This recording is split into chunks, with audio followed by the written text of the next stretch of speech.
Oui, bonjour tout le monde. J'espère que vous allez bien. J'espère que vous allez bien. Je vous souhaite tout cela. Bienvenue sur ma chaîne Web Business TV.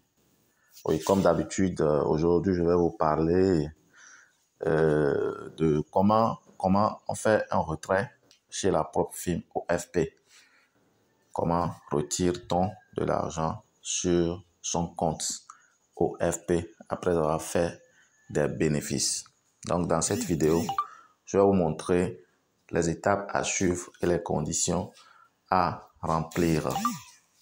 Donc, sans plus tarder, je vais rapidement aller sur mon tableau de bord.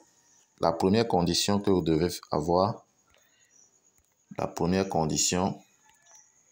si vous êtes positif, c'est-à-dire que si vous avez fait des bénéfices sur votre compte, il faut faire des bénéfices avant de penser à faire un retrait.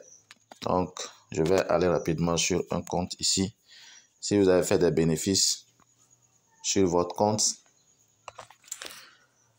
la condition que vous devez avoir, bien la condition que vous devez remplir, premièrement, si vous avez des bénéfices sur votre compte, c'est la condition des 25% de la valeur du trader. Donc, vous devez toujours et toujours vérifier cette condition-là. C'est-à-dire que les 25%, la valeur du trader, les 25% comme valeur du trader, ça veut dire quoi? Vous n'allez pas faire un bénéfice d'une seule journée qui dépasse les 25% de votre bénéfice global. D'accord? Par exemple, si vous avez fait un bénéfice de $100, une journée, vous ne pouvez pas faire un bénéfice de 40 ou bien $50. C'est-à-dire qu'on veut avoir une consistance dans vos travaux. Donc, pour vérifier ça, qu'est-ce que vous faites? Vous allez descendre, vous allez voir la barre là. Vous voyez la dernière barre en bleu. Actuellement, le taux là est à 38%. Quand le taux là dépasse 25%, vous pouvez faire des bénéfices, mais vous ne pouvez pas retirer. Ça veut dire que vous avez encore du travail à faire ou bien vous devez encore augmenter votre rentabilité ou bien augmenter votre bénéfice pour faire descendre la barre là. Donc, dès que votre jour de retrait s'approche, c'est-à-dire peut-être vous êtes dans la dernière semaine, rassurez-vous que vous êtes sur la bonne barre, c'est-à-dire que la barre là est inférieure à 25%. Actuellement, chez moi, c'est 38, quelque chose. Mais quand je vais travailler aujourd'hui et demain et faire des bénéfices, ça peut descendre jusqu'à 24, 22, 20%. Donc, ça, c'est la première condition. Vous devez vous assurer que la barre là est en bas de 25%. Maintenant, si la barre là est en bas de 25%, la deuxième condition que vous devez remplir, c'est d'avoir toutes les positions fermées. Comme ça, toutes les positions doivent être fermées. Vous ne devez pas avoir des positions ouvertes et à demander un retrait. C'est-à-dire que vous devez fermer toutes les positions avant le jour du retrait. Si votre jour de retrait est par exemple demain, donc aujourd'hui à minuit ou plus tard, toutes les positions doivent être fermées. Si les positions ne sont pas fermées, vous n'êtes pas éligible pour un retrait. La date va venir, mais on va repousser votre date. Donc, rassurez-vous que vous avez fermé toutes les positions 24 heures avant le jour du retrait. Ça, c'est la deuxième condition. Maintenant, une fois que ces conditions sont remplies, bon, évidemment, vous avez pris connaissance aussi des règles de risque de gestion, tout ça là, si tout ça là est respecté, vous êtes éligible pour le retrait.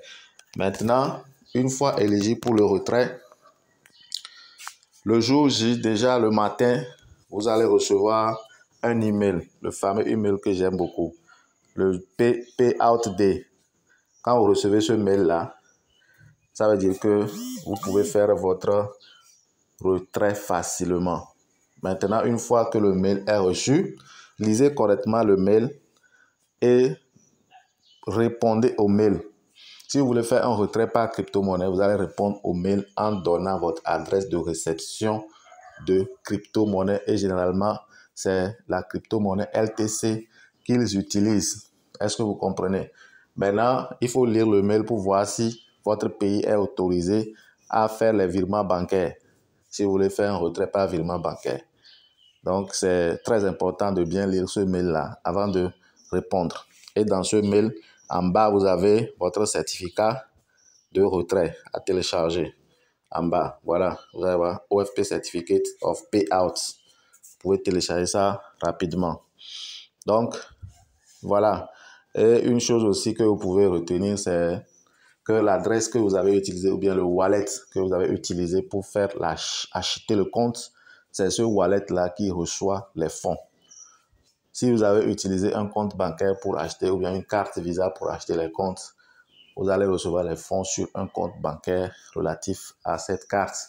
Maintenant, si votre pays n'est pas éligible au virement bancaire, mais vous avez acheté le compte avec la carte Visa, écrivez simplement au support et on va vous autoriser à retirer avec les crypto-monnaies. Donc, une fois que vous répondez à ce mail-là, vous pouvez continuer par trader.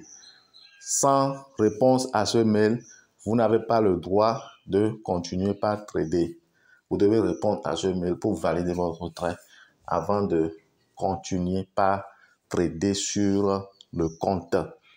J'espère que cette vidéo vous a aidé. Cette vidéo vous a fait du bien. Avec cette vidéo, vous pouvez faire tranquillement votre retrait avec OFP. Je vous remercie pour votre disponibilité et à la prochaine. Ciao, ciao.